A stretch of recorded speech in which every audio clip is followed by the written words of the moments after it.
Magandang hapon sa lahat o bawang tawag.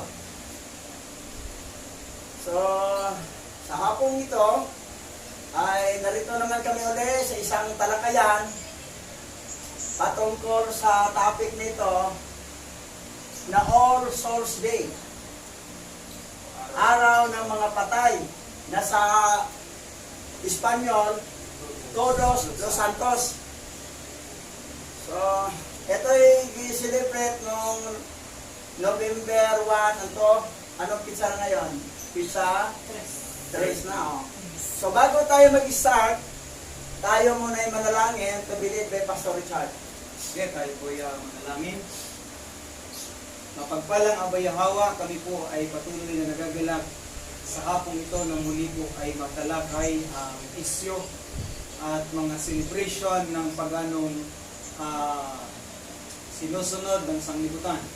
At ani pong dalangin ang iyong patnubay at gabay, bigyan kami ng kaalam at karunungan upang maihatid sa madla ang pagkaunawa tungkol sa mga bagay na hindi nila nauunawaan.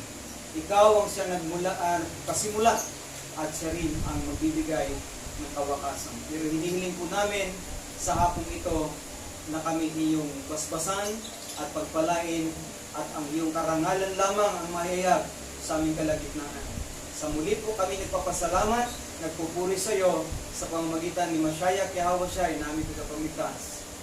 Yaman. Yaman. Yaman.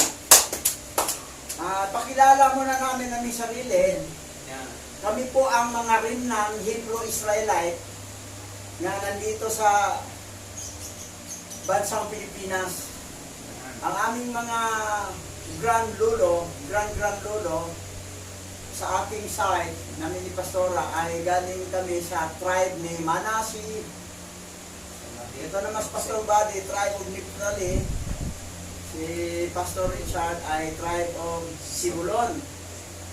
Pero kilala ang buong Pilipinas, tribe of Manasi. That's why kung sila, Manasi na rin sila. Manasi kasi si Manase nagkaroon ng lupain sa Silanganan. Sa Prapisina, doon siya mapunta sa Silanganan. Eto nga, sa Silanganan. Yaman. So, Manase tribe ang bansang Pilipinas. Meron din doon sa Cuba. Manase tribe at saka yung nasa India. Manase tribe. So, ngayon, dito na tayo sa topic. Kasi itong topic nito, sa totoo lang, pagan practices ito eh. Practice ng mga pagano na minsan ang mga rimnan na hindi pa nagising, tulog pa hanggang ngayon, gigisingin namin kayo, yung mga may dugong lahi ni Israel. Na ni Yasharala. Ni Jacob. Yasharala. Ang ano niya. So, gigisingin namin kayo na yung mga nag-celebrate pa dito dahil pagan practices to. Ngayon, magsimula tayo. Sige. Dito sa Ecclesiastes, ipabasa natin, Pastora, kasali mo. Ecclesiastes chapter 6 verse 12. Sino ang nakakaalam kung ano ang mabuti sa taong nabubuhay sa maikling panahon, at pagkatapos ay mawawalang tulad ng anino? Sino ang makapagsasabi kung ano ang mangyayari pagkamatay niya? So, marami talagang mga tao, pag ito ang babasihan na talata, na saan ba talaga tayo mapunta pag mamatay? Sa langit ba? Sa impyerno o sa purgatorio? Sabi naman ng Chinese, hindi ko pupunta langit, hindi ko pupunta purgatorio o impyerno. Sa gitna lang ko, magnegosyo ako sa crossing. Negosyante talaga. Yung sabi ng Chinese, mga lahi ni Lord yan eh. Mga Moabites. So, dito ka na sa talata na to, parang maligaw ka talaga na sandali lang tayo sa mundong ito. Ngayon, saan tayo mapunta? Kailangan, ito na yon ang topic na talakayin natin. Napaka-important. Kayo mga nanonood sa YouTube channel, subscribe nyo, comment, at saka mag-comment kayo kung ano yung comment nyo. Sagutin ko yun. Okay, sige, next.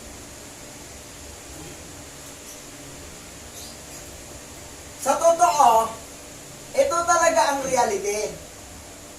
November 1 and 2, simula na October 31 na gabi, are feast days of the demons. Yan talaga ang totoo. Sa Tagalog, November 1 at 2 ay pista ng mga demonyo. Ngayon, kilalin natin kung sino itong mga demonyo nito. Baka sabihin nyo, kapitbahay namin, demonyo yun eh. Huwag kang magbibintang. Kailangan malaman natin sino ba itong mga demonyo at sino bang namumuno sa kanila. Okay, next. Doon sa ibang bansa, doon sa isang kalye, nakalagay yan, a feast of demons. Pista ng mga demonyo. Yan sa ibang bansa yan ha. Pista daw ng demonyo. Hindi yan Todos Los Santos o ano. Okay, next. Ngayon, alamin natin ang mga demonyo kung sino yan sila at sino yung pinuno nila. O, basahin mo na, Pastora. Mastima. Hebreo, mastima. Giis, misitima. O mansimat ay ang nahulog na arkanghel na makikita sa aklat ng Jubilees. Nakiusap siya kay Alhayam na pahintulutan ang mga demonyong espiritu ng mga patay, Nephilim, na manatili sa planeta Earth upang mapasama at mailigaw nila ang mga tao bago ang paghatol. Dahil may malaking kasamaan sa mga tao, hinatulan ni Alhayam ang lahat ng mga demonyo na bumabas sa kahatulan, maliban sa isang ikasampo na maaaring manatili. Ang request ni Bastima 10%. Mabasa daw sa Jubilee. Basahin mo natin yung Jubilee. Pagkatapos, i-explain ni Pastor Richard. O, basahin natin. Next. Jubilee. Chapter 10, verse 8. Jubileo chapter 10 verse 8. At ang pinuno ng mga espiritu, si Mastima, ay dumating at nagsabi, Yahawa, manilikha, hayaan ang ilan sa kanila na manatili sa harap ko, at makinig sila sa aking tinig, at gawin ang lahat ng aking sasabihin sa kanila. Sapagkat kung ang ilan sa kanila ay hindi maiiwan, at hindi ko maisasagawa ang kapangyarihan ng aking kalooban sa mga anak ng tao, para sa ang mga ito ay para sa katiwalian at pagkaligaw sa harap ng aking paghatol, sapagkat malaki ang kasamaan ng mga anak ng tao. Pastor Richard.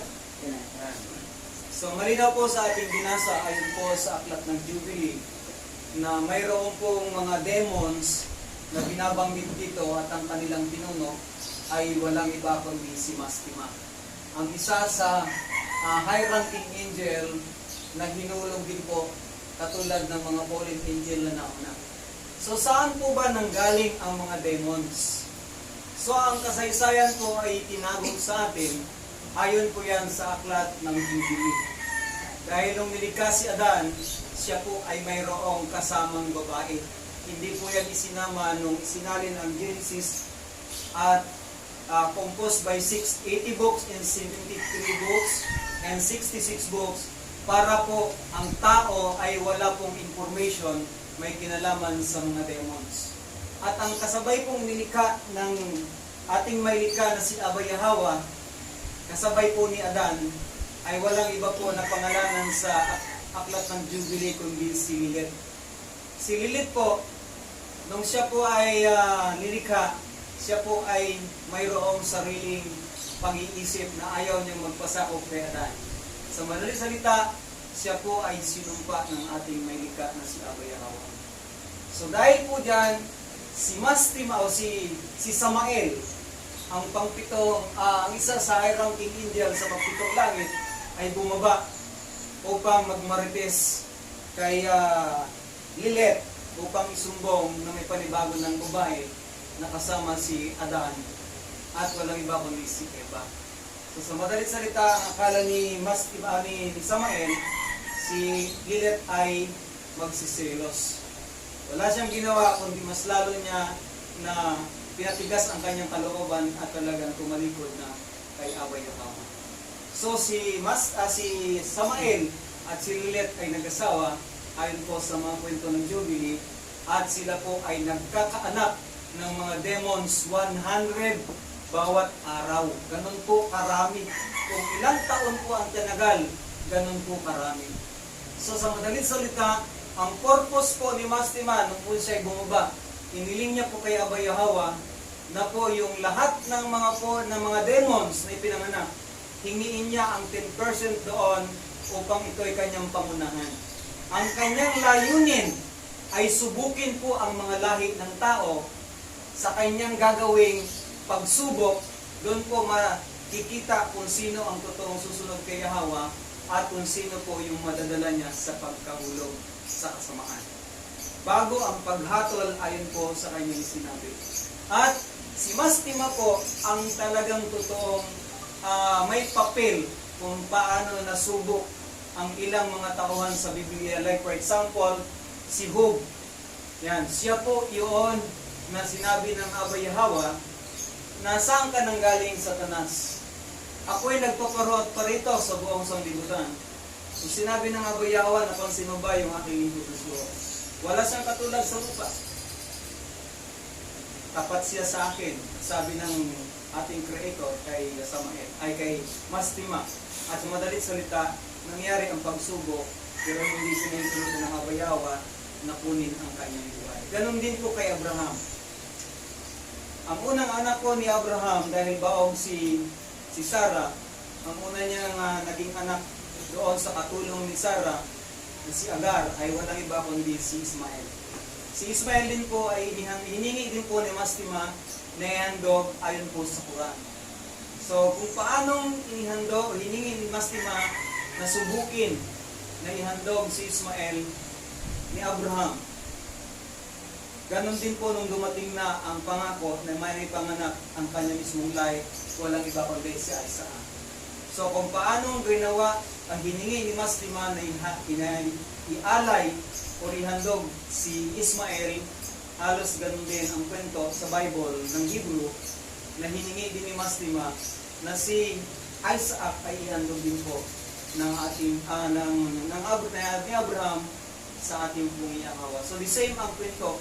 Nagtagumpay si Abraham sa pagsubok at ang Yahawa ang nag-prepare ng kanyang alay para isave ang mga lahi na mula kay Abraham.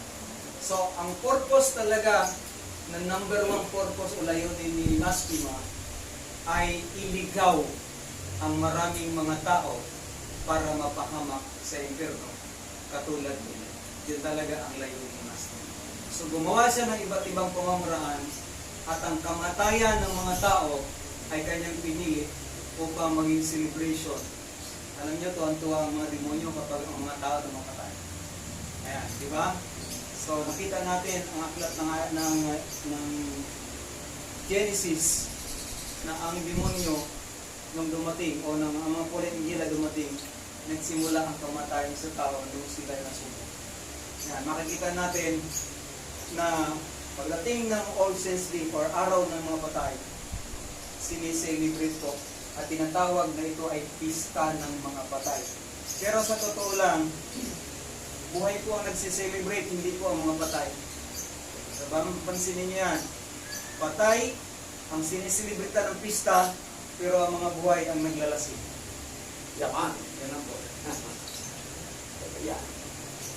Ngayon, itong mga demons na ito, actually, ang kabuuan ng demons, maliban sa mga anak ni Lilith at saka ni Samael, na mga anak ng 100 araw-araw, ang mga Nephilim, yung mga higanti na namatay sa baha, sila rin ay mga evil spirit, yung kanilang espiritu.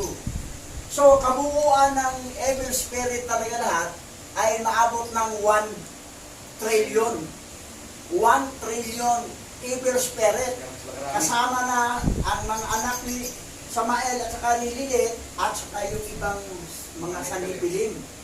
Sa 10% sa 1 trillion, ilan pa sir? Sa 1 trillion, ang 10% niyan, pumatak ng 30 billion. 30 million. Billion ba? 30 billion ba? Billion. 30 billion. 30 billion. Trillion. Trillion eh. Trillion po ang pinag-usapan. So 30 billion. Sa 30 billion na mga evil spirit sa buong planet Earth nga nagkalat sila sa bawat dako, Grabe dami. sobrang dami yan. Dami talaga nila. Pero isa lang pinuno nilang fallen angel na Satan, si Mastima lang. Kasi lahat ng mga igisitan, 10 ang Satan lahat eh, ay kulong sila. Ang 4 nga ay pag matuyo ang yung practice, River, baka wala. Pero sabi daw, tuyo na raw, baka nakawala na eh. Baka magta-trigger ng gira to. Mag-gira na itong... So, 1/3 ang mamamatay sa gira. Ngayon, itong mga evil spirit, sa dami nila, na isa lang pinaka-leader, si Mastima, nagkalat sila sa Pilipinas. Saan ba sila nakatira? Malacanang. Naramdaman po ng presidente natin. Sabi niya, gumagano ng bangko, gumagano ng tao naman. Tapos naglalakad siya para may tumitingin sa kanya. Oo. Tapos ng mga PSG, parang ginigising sila. Nandun yung mga evil spirit, mga anak ni Mastima. Ano, anak ni Samael, at saka ni Lilith, at saka yung iba, mga Nipilim. Ang iba kasi tumira na yung mga balite, yung mga kahoy na balite, doon na tumira. Sa mga bahay na talagang matanda ang bahay, yung malalaki, dyan titira yung mga evil spirit. No. Nanong bahay. Diyan sila na- Tapos, yan ang trabaho ng mga evil spirit. Pero lahat sila, subject sila, susunod sila kay Mastima.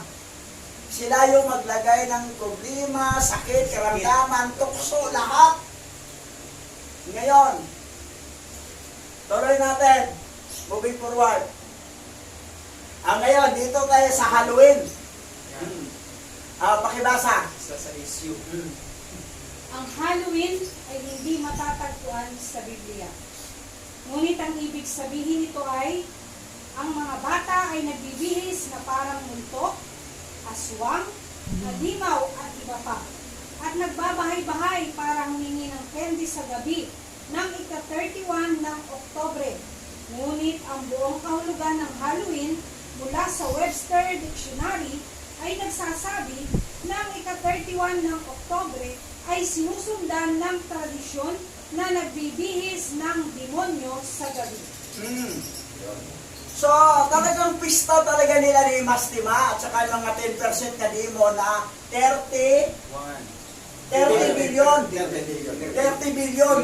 Worldwide. Sobrang dami. Buong mundo. Buong mundo, pati kalawakan, universe. Ilalim ng dagat, ilalim mga ilog. So, sila, nag-celebrate sila kasi pista nila eh. Okay, moving forward. Ngayon, Ayun, first dito sa 1 Thessalonians, ako na lang magbasa rito, chapter 5, verse 22, sabi sa wikang English, abstain from all appearance of evil. Sa Tagalog, layuan ninyo ang bawat anyo ng kasamaan. Yung anyo mo, na nag-anyo kang masama, maskara. mag-anyo kang evil.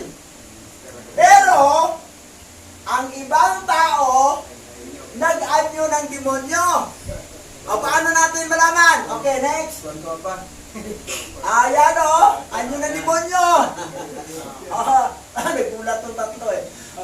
Isa pa, sige. Ayan o. Oo. Anyo ng demonyo, klaro ba? Kayong nanood sa YouTube channel? Oo, anyo ng demonyo. Okay, next. Mga trick or treat. Ayan o. Anyo ng demonyo. Magkagandang babae o. Pero tingnan mo. Reindeer. Oo. Anyong demonyo, parang pusa. Okay, next. Render yan sila eh. Yan ngayon, Halloween. the truth about Halloween. Halloween. Sabi rito, the idea of observing October 31st as holiday originated with the ancient Celtic priest.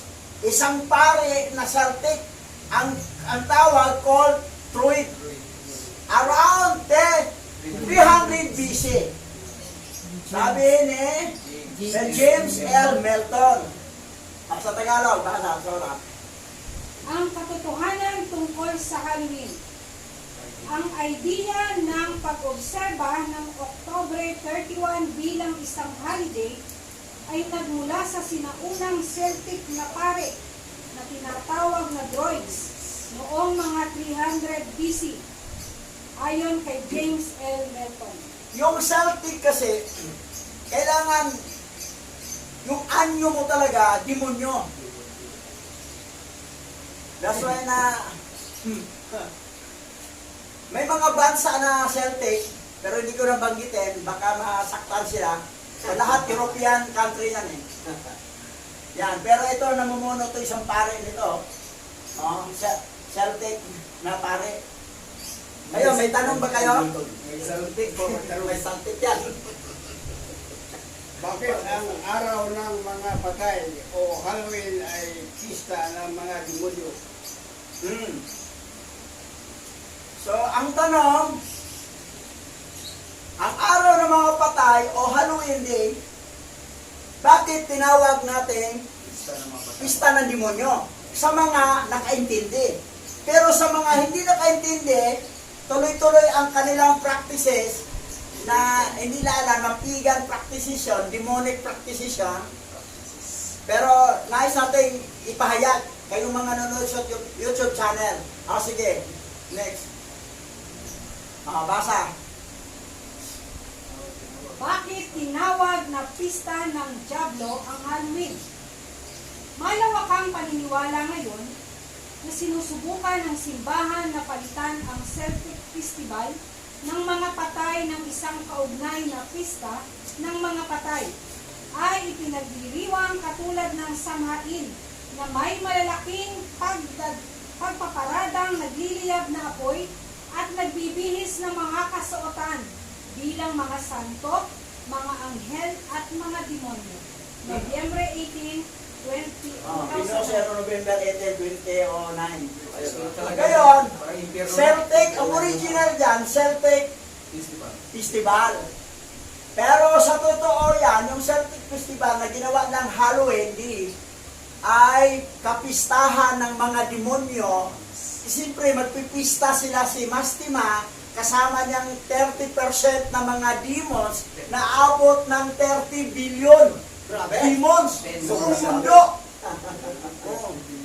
Grabe. So, nagpipista din ang sa Malacanang mga demons doon. That's why si Sandro takot tumira sa Malacanang. Naalala ko si President Duterte doon. Ayaw rin. Ayaw din. Kasi may demonyo kasi yung mga old house talaga na titirahan talaga nila yan. Yung mga sa bundok naman, may mga kahoy ng mga baliti kung sila titira. Ang sabi na, mga inkanto, yun na nga, mga evil spirit yun eh. Mga demon spirit yan. Ayun. Tuloy. Forward. Basa. Ang Halloween ba ang Devil's Day? Ang Halloween ang pinakamahalagang araw ng taon para sa mga mananamba ng Diablo. Ayon sa tagapagtatag ng simbahan ni Satanas, at ang lahat ay hinimok na iwasang ipagdiwang ang madilim na araw na ito. Naghahanda ang mga tao sa buong mundo na magsuot ng magagarang costume ngayon. October 31, habang naghahanda sila para sa pagdiriwang ng Halloween. Simbahan po ni Satanas. Sabi, Kung sino yung mga simbahan nga tanggap nila ang celebration ng Todos los Santos at magko-costume sila ng demon, sila po ang totoong Church of Satan. Hindi lang yung Church of Satan na literal na nagpa-register doon sa Security Exchange Commission. kahit Sabi wala nga, sa bahay. Malinaw. yung mga simbahan, natanggap nila ang practices about Todos los Santos, pista ng mga patay, o All Souls Day, o All Saints Day, para mga santo daw, mga saint, pista ng mga santo, pista ng mga patay. Nagpipista ba ang mga patay? Pero ang mga tao magdala ng mga pagkain sa simenteryo, sino nagpipista? Ang mga palahubog, mga sino, isang trupa ng mga palahubog o lasinggo, pupunta doon, kinukuha yung mga alat, inuman, kainan. Mga alay na Pista yan. yung mga halak na dinadala na. Yan ang nangyari. Malinaw po na ito'y ayon sa tagapagtatag ng simbahan ni Satanas, at ang lahat ay hinimok iwasan ipagdiwang ang madilim na araw na ito. Dahil ito po talaga, binigyan talaga kapistahan sila si Mastima at saka yung 30 billion demons. 10% lang yan out of 1 trillion demons. Ang 90% kulong. Kulong. Makita natin yung mamaya, nasa second heaven. At ang 10% lang, malaya sila ngayon. Kasama si Mastima. Ito na Mastima naman, parang babaero din.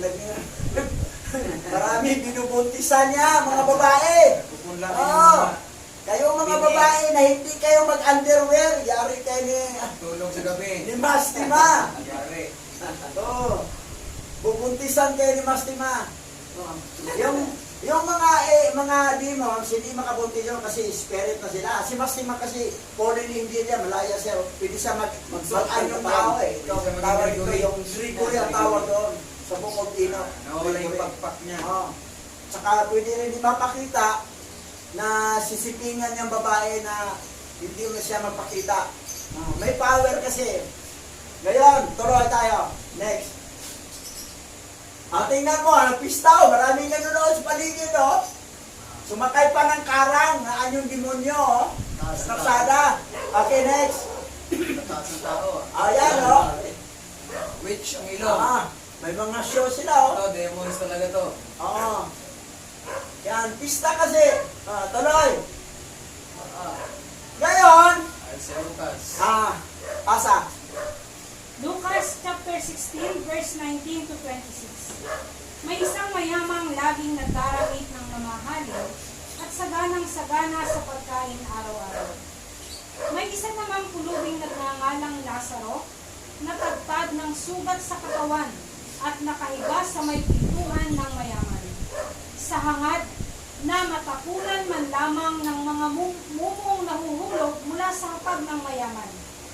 At doon nilalapitan siya ng mga aso at dinidilaan ang kanyang mga sugat. Namatay ang pulubi at siya'y dinala ng mga anghel sa piling ni Abraham sa langit, third heaven, bilang isang parangal. Namatay rin ang mayaman at inilibing. Sa gitna ng kanyang pagdurusa sa daigdig ng mga patay, second heaven, natanaw ng mayaman si Lazaro sa piling ni Abraham. Kaya't sumigaw siya, Amang Abraham, maawa po kayo sa akin. Utusan po ninyo si Lazaro na isawsaw sa tubig ang dulo ng kanyang daliri at basain ang aking dila dahil ako'y naghihirap sa apoy na ito. Ngunit sumagot si Abraham, Anak, alalahanin mong nagpasasa ka sa buhay noong ikaw ay nasa lupa. At si Lazaro naman ay nagtiis ng kahirapan. Subalit ngayon ay maligaya siya rito, samantalang ikaw na may nagdurusa riyan. Bukod dito, may malaking bangin sa pagitan natin, kaya't ang mga naririto ay hindi makakapunta dyan, at ang mga naririyan ay hindi makakapunta rito. So, may magtanong ba? Ako may tanong. Pasagutin natin kay Pastor Buddy mamaya. Sige, tanong. Lilipat ba sa langit kapag ipanalangin? Kapag ipanalangin ang mga sorry po. Lilipat mo sa langit upang ipanalangin maligtas ang mga mahal sa buhay na namayapa na sa purgatorio o sa inferno. Sagutin mo daw. Ang sagot po dyan, kapatid na Ami, hindi. Kasi malinaw po sa binabasa ni Pastora Mahaire kanina. Nakalagay po dito. Bukod dito, may malaking bangin sa pagitan natin. Kaya, ang nandito ay hindi makapunta dyan, at ang nardyan, hindi makapunta rito. So, malinaw na walang magawa ang para hindi makapunta, hindi malipat. Hindi malipat. Malinaw po na kung sa impyerno ka na. Wala na magawa ang mabuhay na manalangin. So, kung langit ka na. Yun po. At saka, isa pa po, sister, yung purgatorio, wala naman totoong lugar ng purgatorio. Langit lang at saka impyerno. Pag impyerno ka na. Pag langit ka na.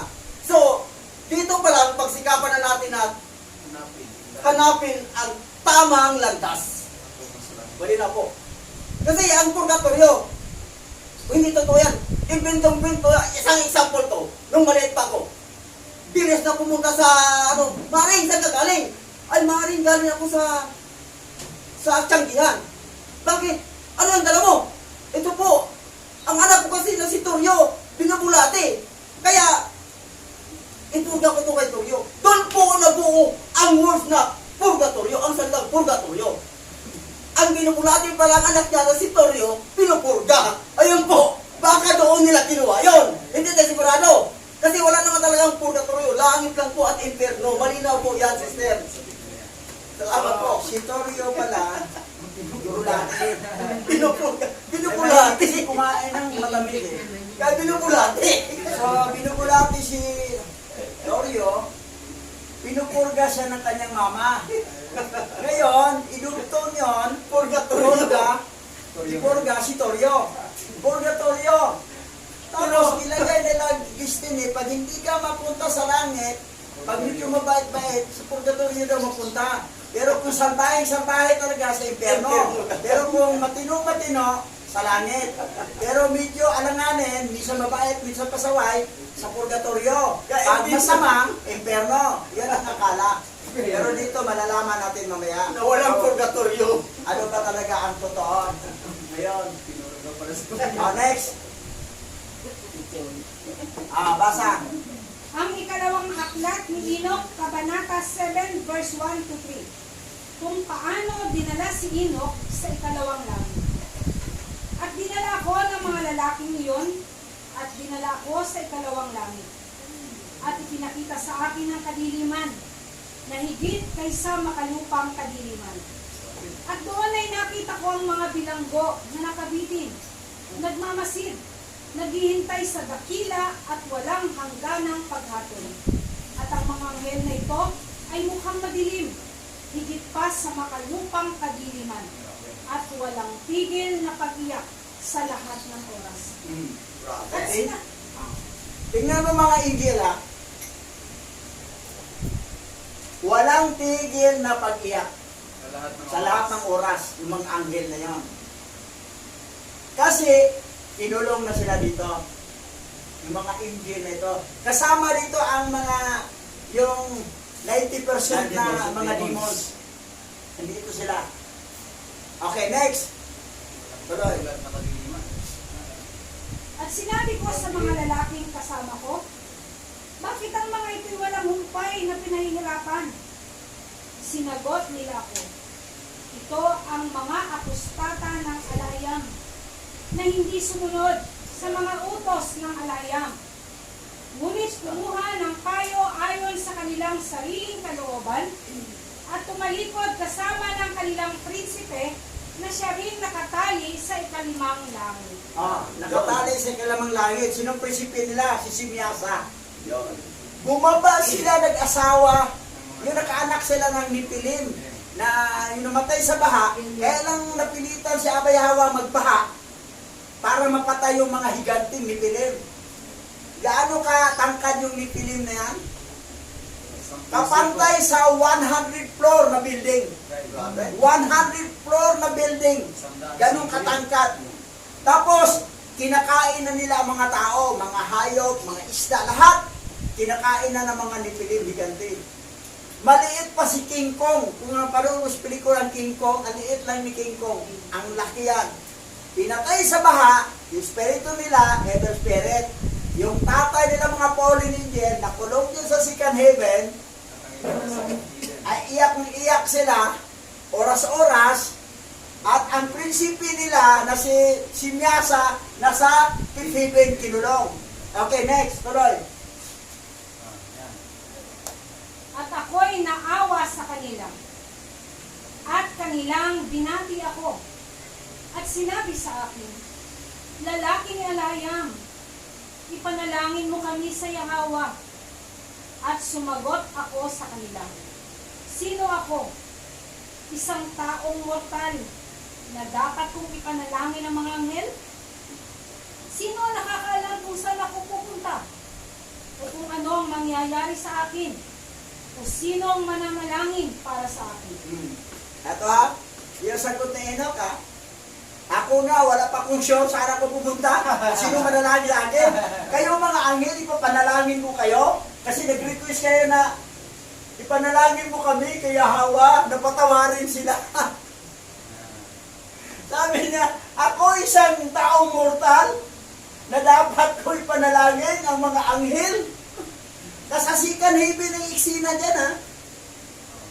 Sikan heaven na doon sila. Mga angel. Pero mo ha, Bokobinok to. Sikan Bokobinok. Okay, next. Tuloy. Another. Sige. Ang ikalawang aklat ni Enoch, Kabanata 10, verse 1 to 3. Dito nila ipinakita kay Enoch ang kakilakilabot na lugar at iba't ibang pagpapahirap. At ang dalawang lalaking iyon ay dinala ako patungo sa hilagang bahagi. At ipinakita sa akin doon ang isang napakapangit na lugar. At mayroong lahat ng uri ng pagpapahirap sa lugar na iyon. Malupit na kadiliman at walang liwanag na karimlan. At walang liwanag doon, ngunit madilim. Hindi pinasok ang Book of Enoch sa 66 law para maging ignorante ang sangkatauhan. Pero mo ha, ang tindi, ang lupit ng kahirapan ng mga angel, mga tao namang namatay. Katulad ng mayaman, diyan dito napunta eh. Second heaven, hindi ito ang Gehenna na final destiny na dagat-dagatang apoy. Hindi ito Gehenna. Hades ito. Ang Hades nasa second heaven. Ang akala kasi nila, ang Hades, nasa ilalim ng lupa. Nagtanawan nga sila si Abraham tsaka yung mayaman eh. Nakasama kapiling ni Abraham sila sa rob. Tumingin sila sa baba, tumingala ang mayaman. Kasi magkalapit lang, from second heaven to third heaven. Hindi yung third heaven si Abraham, sila sa rob. Tapos doon sa ilalim ng lupa, sa mundo, ang ano ay, malabo yun. That's why na kayong mga pastor, theology study pa more. Aralin niyo mo kung Paaralin nyo ang Book of Enoch. para maintindihan niyo yung sinasabi namin. Kasi ang Hades, nasa second heaven, hindi sa ilalim. Yung sa ilalim, mayroon din doon kinulong. Sa underworld, mayroon din doon mga fallen angel na kinulong doon. Katulad na sa Euphrates, 4. Sino yung nandoon? Jikon, Asbel, Gadriel. Pinimwe. Ha? Gadriel. Wala sa Gadriel doon. 4 to sila eh. Pinimwe kasadya. Pinimwe, Jikon, Pinimwe, Kasadya, Asbel. Kasi si Gadriel, nilaglag siya sa bottomless pit. 1,000 taon, puro laglag. Makawala siya sa middle of the 7 years tribulation. Paglabas niya, patayin siya ang pumatay sa 2 witness. Pero itong 4, unang makalabas to. Magkukos ng gira. Pag natuyo na ang ilog Euphrates, natuyo na daw, sabi na. Sa balita dyan. Sa balita, tuyo na. Tuyo na. So, ito na ngayon, itong Iran, Etong Peking Israel, eto na yun, ang China at saka Russia, tutulong naman sa Palestinian. Maglabo-labo itong tira. 1/3 ng mga tao, Ay mapapatay. tapos ito pa naman mga Pilipino dito, gusto makipigira sa China. Kita ninyo ang Gaza, durog ang mga building. Kung gigira tayo sa China, durog yung mga malaking building natin, yung mga building niya sa Makati. Mga malaking building ni Ayala, durog yan. Durog yan. Pati sa Ortegas. So, minsan kasi itong mga Pilipino, bayayabang eh. Oo. Malakas na agresyon, walang maibuga. So yan. 1/3 sa mga tao ng mundo ang masawi. Dahil sa gira na yan. Pero ang nuclear weapon sa Battle or Armageddon, doon na mag-in ang earth. Tapos, bababa na yung heaven yung earth and yung Jerusalem. Pero ngayon, dito muna tayo. Okay. Tuloy, moving forward. Basa. Ngunit madilim na apoy palagi. Ah. Nagniningas sa itaas. At mayroong isang maapoy na ilog na lumalabas. At ang buong lugar na iyon ay apoy sa lahat ng dako. At saan man may hamog na nagyayelo at yelo, uhaw at nanginginig. Habang ang mga gapos ay napakalupit at ang mga anghel ay nakakatakot at walang awa na may dalang mga sandata, walang awa na pagpapahirap. At sinabi ko, sa aba, totoong kakilakilabot ang lugar na ito. Yan. Sikanhipin to ha. Kakilakilabot ang lugar na ito. Ngayon, gusto ninyo sa second heaven? May apoy. May yelo. Yung ilog naman doon, may apoy. So, ibig sabihin yung tubig doon mainit. Hindi na kailangan mag-init ka ng tubig para magtimpla ang kape. Doon ka na. Sakto ka na. Mainit na eh. Kape na lang. Okay, next. Tuloy. Kasi nagkape doon. Basa. At ang mga lalaking iyon ay nagsabi sa akin, ang lugar na ito o Inok ay inihanda para sa mga taong lumalapastangan sa alayam, na sa lupa ay nagsasagawa ng kasalanan laban sa kalikasan, na siyang katiwalian sa mga bata ng sodomikong paraan at ng paggawa ng mahika at mga inkanto at malademonyo, mga mangkukulam at nagyayabang sa kanilang masasamang gawa at magnanakaw at mga sinungaling at mga mapag-inggit at mga makikiapid at nanunumpa na hindi tinutupad at mga nagnanakaw na nag-aalis ng kanilang mga ari-arian at ang kanilang mga sarili ay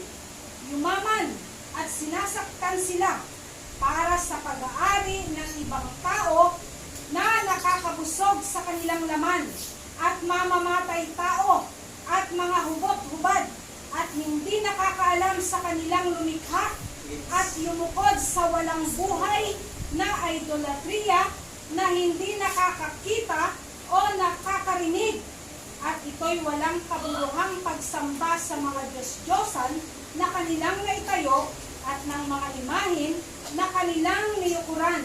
At para sa lahat ng ito ay inihanda ang lugar na ito para sa walang hanggang mana. Maganda pala, walang cellphone para dito ka na. Lumalampas na, wala na, hindi na kukuha. Kasi pag dito, mag-antay pa eh. Binasa mo na lahat, explain mo sa bawat isa-isa eh. Diretso. Dapat sa sunod, wala na cellphone, dito ka na lang tumingin. Para yung radong masundan eh. Ngayon, eto yung mga tao naman ha, nasa second heaven to ha, hindi lang mga anghel na kulong doon. Pati mga tao na nalagay sa second heaven. Ang second heaven ay tawag dyan ay Hades sa Greek. Hades. O sa English, Hell. Sa Tagalog, Inferno. Pero iba yung Gehenna ha, nga Hell na nagkatagatak apoy. Wala pa yan. Coming soon pa yan. Final destiny yan. Ito, sino bang ilalagay dito? Yung mga nag-practice ng mga bata ng sodomiko. Ano yung sodomiko? Yung mga bayot, tumboy, bading. O yan, sodomiko. Yung mga mahika, yung mga malademonyo, yung mga mangkukulam, yung mga mayayabang at masamang gawa, yung mga magnanakaw, mga sinungaling, mapag-inggit, makikiapit. Ano ba ang makiapit? Yung babae na ginagalaw mo hindi kayo kasal, makikiapit po yan. Once na hindi kayo kasal, hindi talaga pwede mo galawin yan. Ngayon, anong ginawa sa February 14? Puno ang mga hotel, aparter, puro pakikiapit. May gugma ko eh. Ang tama, kung gusto mong magdagdag ng asawa, kasalan mo muna siya. In love. Para maging asawa, para legal mo na sa sipingan. Yun ang tunay. O yan ang tunay, hindi yung siping na siping, walang kasal.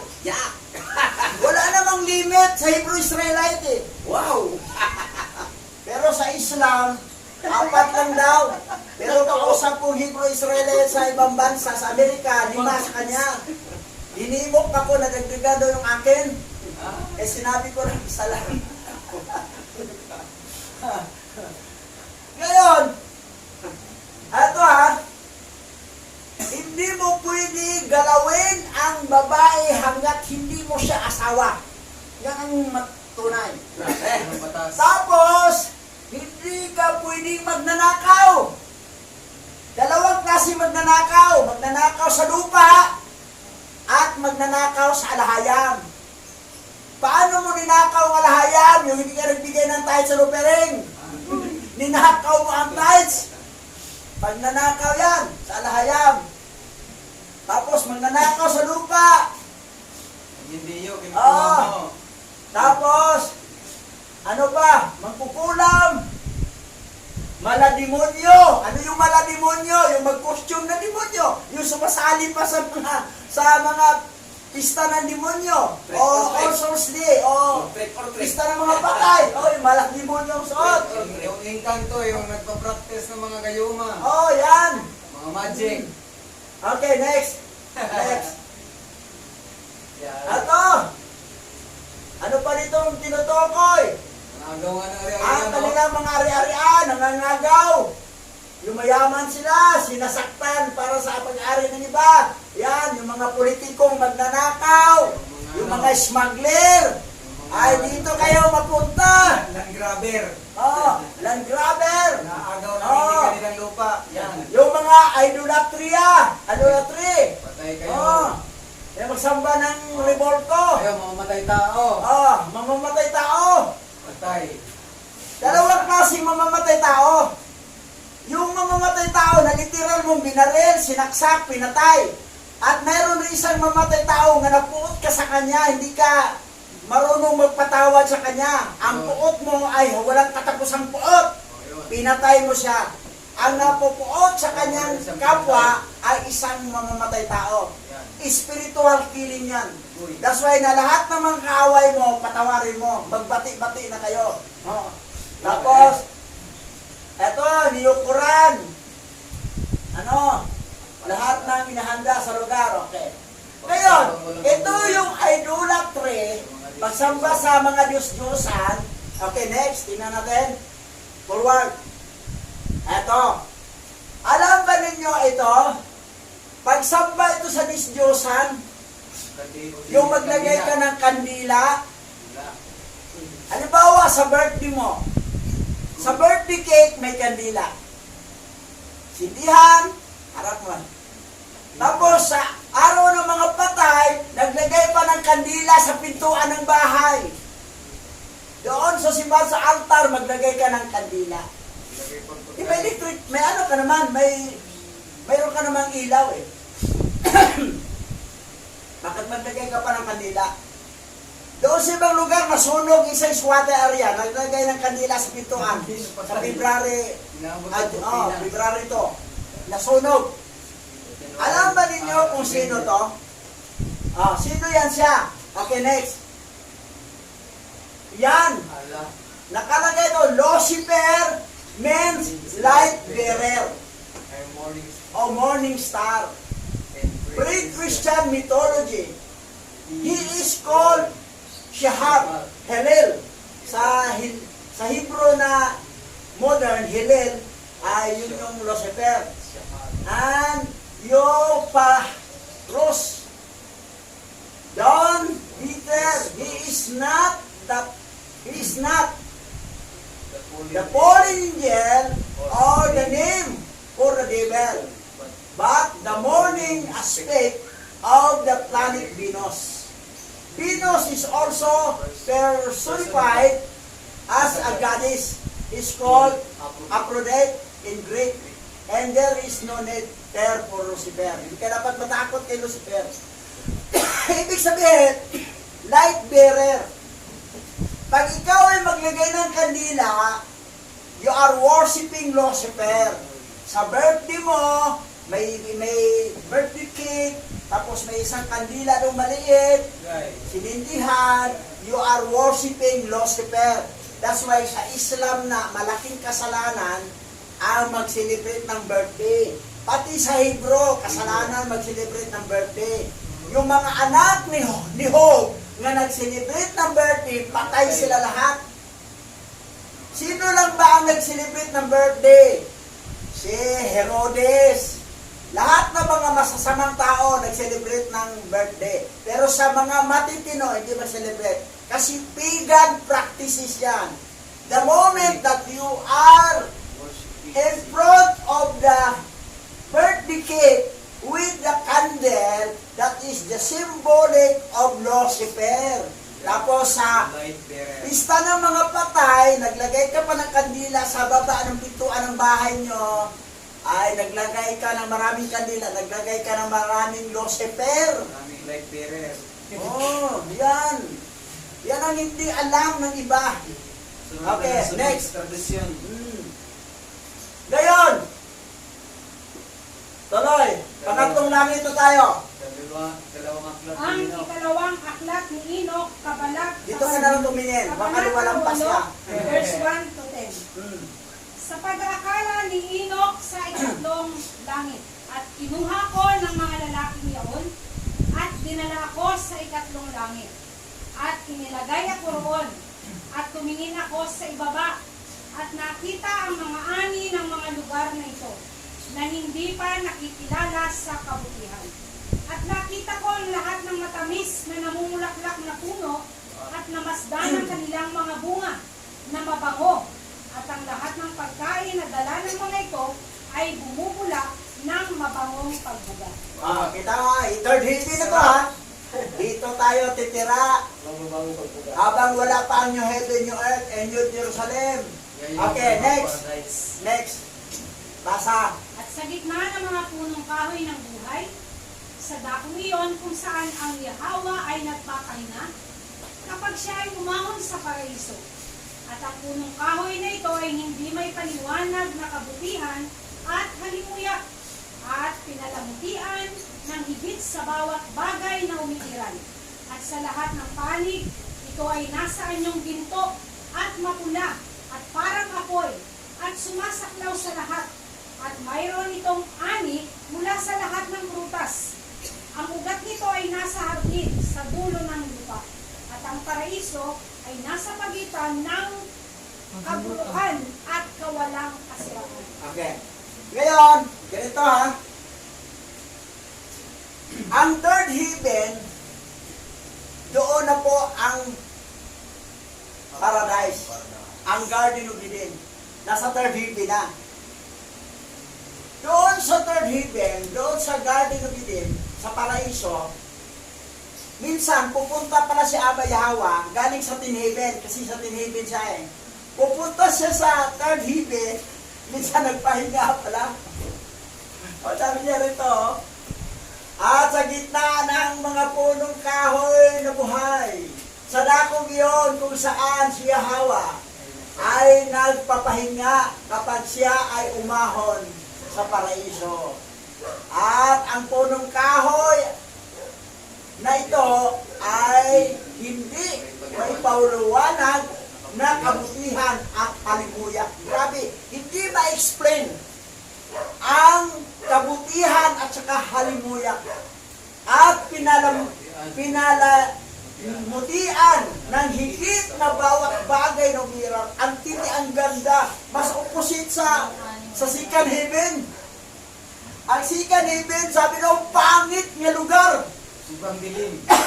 Sobrang dilim. Nakabitin pa yung mga tulong. Pero dito, di ba explain ang kagandahan? Minsan dito siya Abayahawa magpahinga. Ng panig. Third heaven pa. Tapos, sabi rito, At sa lahat ng panig. Ito ay nasa at iyo. sa lahat ng panig nito ay nasa anyong ginto. At mapula at parang apoy na sumasaklaw sa lahat. At mayroong itong ani mula, may ani mula sa prutas. Lahat ng prutas. Ang ugat nito ay nasa hardin sa dulo ng lupa. Alam ba ninyo ang saan yung dulo ng lupa? Anong location sa dulo ng lupa? Pilipinas. And yun ang silangan. Eto, in-explain. At ang paraiso ay nasa pagitan ng kabulukan at kawalang kasiraan. Kabulukan, sa earth yun dati. Ang walang kasiraan, nasa third heaven na. Ang simula ng paraiso, nasa dulo ng lupa. Sa kabulukan. Ngayon, nalipat na sa kawalang kasiraan, nasa third heaven. Ngayon ang tanong, ang dulo ng lupa ay ito po ang tinatawag na Ilda o Habila. Garden of Eden. The creation. Ngayon, ang Habila, saan ba ang Habila? Mindanao po. Luzon, Oper. Visayas, Sheba. Mindanao, Habila. Habila. Ngayon, pag ang Habila o Elda ay sa Mindanao, saan sa Mindanao? Saan sa Mindanao? Ha? Ang Palawan ba, Mindanao ba yan? Part ng Mindanao ba ang Palawan? Luzon ba yan o Visayas? Ha? Luzon pa po. Luzon. Hindi para sa Palawan. Parte ng Luzon pa rin. Part ng Luzon. Habila, Mindanao yun eh. Ngayon, i-research ko yan sa Mindanao, ang Sulu ay tinawag nila doon ang Garden of Eden. Mas makatotohanan pa pala ang Sulu kaysa Palawan. Kasi Habila eh. Ang anak ni Joktan niya tatlo, si Oper, bandang Luzon. Sheba. Si Sheba, bandang Visayas, Cebu. Cebu. Nandoon rin si Sibron. Sa Mindanao, Habila, nandoon rin si Vitali. Yung grand lolo mo. Na lahi ni Bilha. Bilha, paninda, Bilha. Ang actress na babae. Bilihan. So yan. Ito yung nangyari. Ngayon, ang Garden of Eden, wala na sa Sulu. Nasa third heaven na. Pero mo si Abayahawa, tumira ng taga in heaven yan. Pero pag bumaba siya sa third heaven, magpahinga siya. Magpahinga siya. Okay, next tuloy. Basa. At ang dalawang bukal ay lumabas na naglalabas ng pulot at gatas. At Grabe, kanilang no? mga bukal ay naglalabas ng langis at alak. At sila ay naghihiwalay sa apat na bahagi. At lumiligid sa tahimik na landas. At bumaba sa paraeso ng Eden. Sa pagitan ng kabulukan at kawalang kasiraan. At mula doon sila ay humayo sa kahabaan ng mundo.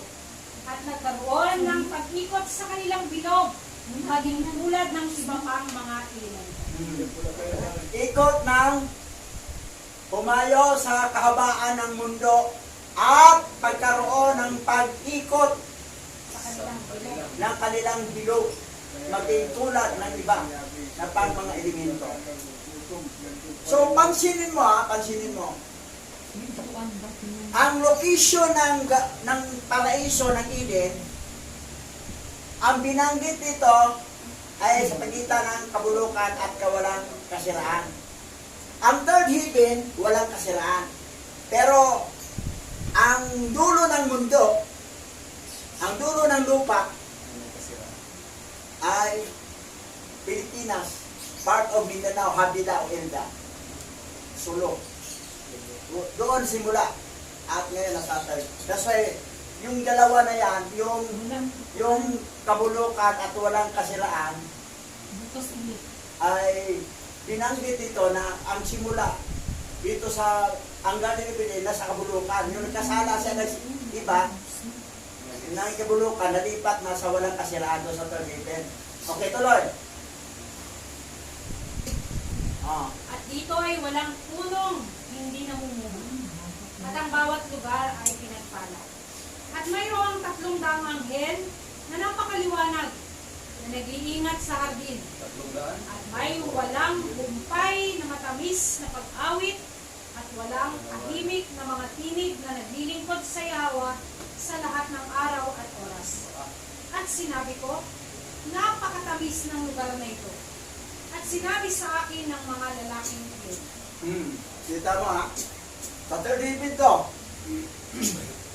may mga anghel nagbantay. Hindi niya.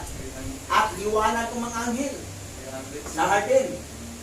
At walang hupay na matamis na pag-awit. At walang tahimik doon na mga tinig. Talagang naglilingkod sila kay Hawa. Lagi sila nagpuri kay Hawa. wala na I worship wala na Sa lahat ng oras. you Sa forever. lahat ng araw at oras. Yahweh I stand in the glory of... Inawit nila yan lahat. Walang hukay walang tahimik doon. Lagi nag-awit, naglilingkod. Para sa lahat ng araw oras. Talagang pinupuri talaga. bawal ang tahimik. Bawal ng tahimik doon. Saka matamis na lugar. Ito. Ang ganda talaga ng lugar. Sa third heaven pa lang yan Paano na kaya bumaba ang New Heaven, New Earth, and New Jerusalem?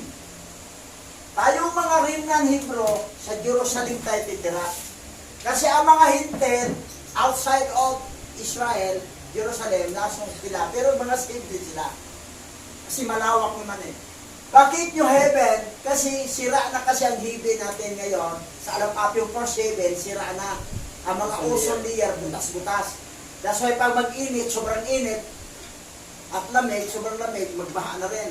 So yan. Because of the global warming or climate change. That's why papalitan talaga.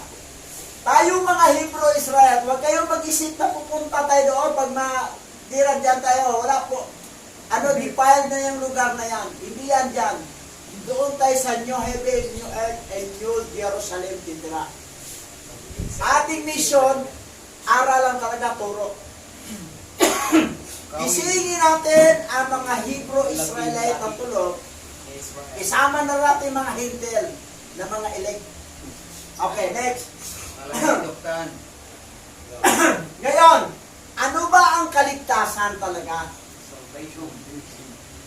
Ang kaligtasan talaga, ato sa Acts 4:12, salvation can only be found in Yahweh Shai, hindi Jesus Christ. Yahweh Shai po, nakalagay sa original.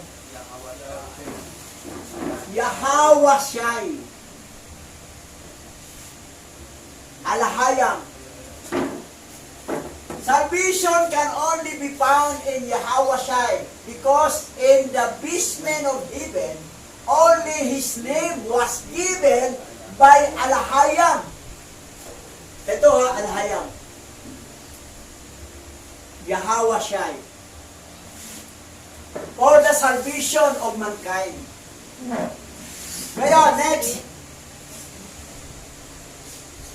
Basa ko, Sora. Gawa, chapter 4, verse 12. Ang kaligtasan ay matatagpuan lamang kay Yahweh Shai, sapagkat sa silong ng langit, ang kanyang pangalan lamang ang binigay ng alayam sa kaligtasan ng sangkatauhan. Ang pangalan binigay ni Alahayang na kaligtasan ng sangkatawan, Yahweh Shai. Hindi po Jesus Christ. Kasi yung Jesus, galing sa Isos, pag-asahin mo yan sa Latin, yes, baboy. Sa Hebro, yes, kabayo. Sa geographic, ay butiki, at libyatan, at isda. At higit sa lahat, fallen angel. Sino yan? Si Sios. Si Sios yan. Yan po ang totoo. That's why tuloy-tuloy kayo mangaral kay Jesus. Ewan ko, kung hindi ka ganun. Kaya pagdating sa langit, wala kang reward. Kung ilik, Pero, sinabi naman ni Masakyaw sa aking mga tupa na kinig at sumunod. Kilala ko sila. kilala nila ang aking tinig. Kilala na ang tinig. Ngayon, kami na ngayon ang nangangaral sa tinig. Dahil, nasa taas pa siya ngayon. Bababa yan. After sa Battle of Armageddon, during Battle of Armageddon pa siya ang mamumuno. Ngayon nangyari, makinig kayo. Yahweh Shai po, kasi maraming lumabas, ang iba sinilis na ni Joshua, o Joshua, sa modern, Yeshua, nagbawa sila. Yahweh Shai po talaga, totoo. Yan. So, ito yung ang kaligtasan. Ngayon, pindot, operator, matulog. May trabaho ka. Sa John 1:12 to 13, basa. 1 chapter 1 verse 12 to 13. Subalit ang lahat ng tumanggap at sumampalataya sa Kanya ay binigyan niya ng karapatang maging mga anak ng alayam. Sila nga'y naging mga anak ng alayam, hindi dahil sa isinilang sila, ayon sa kalikasan o sa kagustuhan o sa kagagawan ng tao, kundi ang pagiging anak nila ay dahil sa kalooban ng alayam. Mga viewers sa YouTube channel, Tawagin kayo. tanggapin ninyo si Yahweh Shai, Hamashiach. Yan po ang totoong pangalan ng Savior. Pinapalitan yan ng mga kaaway, ng mga fallen angel. Ay sino ang nagpalit? Yung mga anak na fallen angel, kasi pasikat ng tatay nila. Itong pangalan hindi, papalitan natin to ng tatay natin, ng fallen angel yan. Kasi sila naman talaga, wala naman talaga silang destination sa langit Ano na yan sila? Tapos na ang judge sa kanila. Tapos na ang judge sa kanila. Walang anak ng fallen angel mapunta sa langit. Nagtanong si Michael Yasharala, paano naman magsisi yan? Anak ni Satanas yan, magsisi, papuntang langit. Ang mapunta lang sa langit, yung mga anak na lahi ni Adan at ni Iba, na mga Hintel at na mga Hebrew. Yan lang mapunta. Pero pag anak ka ng fallen angel, ni Gadriel, anak ka ni Mastima, kasi ito naman dalawa, mayroon pang iba, ito si Samael, di mo naman pinanganak nila So, pag gano'n, wala talagang mapupunta. Hindi talaga sila mapunta sa langit. At saka hindi naman magsisisi yan Kasi blood is thicker than water. Anong yung dugo nila? Panindigan nila. Kasi yung damdamin nila. Kita mo ha? May mga kaibigan ko ditong i-explain ko talaga, pinaliwanag ko ng gusto, pero ayaw talaga, hindi papasok sa puso niya. Kasi yung dugo niya, ay dugo nga nanalaitay mula sa fallen angel. Kasi kung siya ay seed of the woman, maramdaman niya. Kasi meron siyang raw kakadas na sa kanya magpusa nga siya, tanggapin mo yan. Pero kung ang nasa loob mo ay seed of the serpent o anak ni Gadriel or anak ni Mastima, anak ni Mastima di yung serpent kasi hindi naman si Mastima pumasok sa aasay, si Gadriel lang yun. Pero anak ng fallen angel, di talaga sila. Wala. Di talaga nila yan. That's why pag ako'y magpaliwanag, pag matigas ang ulo, ayaw, huwag pilitin. Ipagpag ko yung mga paa. Alis ako. Kasi hindi talaga yan. Huwag mong sayangin ang oras mo para sa mga anak ng serpente, anak ng mga fallen angel sa oras mo. Hanapin natin ang mga nawawalang tupa sa sambayanan ng Israel. Yan po. Ngayon, kayo nakarinig sa YouTube channel, kayo mga tulog na mga Hebrew-Israelite remnant, kayo mga hintil na mga elite na anak ng binhi ng babae na iba, dapat magising kayo. Yahawa siya ito, tanggapin natin. At tayo'y magbilang sa kanyang kaharian ayon sa kalooban ni Alahayang. Salamat sa inyong pakikinig. Subscribe. Thank you for watching and comment. Magtanong kayo doon, sasagutin ko sa baba kung ano mga tanong. Ngayon, dadako na tayo sa closing prayer. Pastor Buddy, closing prayer po. Abay ang aming alahayang. Sa matamis na pangalan niya siya. Una sa lahat, papurihan ka at pasasalamatan. Maraming salamat po sa paggabay mo at patnubay sa aming gawain. Sa oras na ito, salamat din po sa mga tao, sa mga viewers na binigay niyo po sa amin. Alam ko po, ikaw ang magbigay ng hudyat sa kanyang puso at damdamin. Maramdaman po namin na yun po ang iyong kalooban na hanapin po ang matupang nawawala. Kaya maraming salamat po sa matapos sa pangalan niya siya. Yaman. Be blessed and shalom. Ayun po.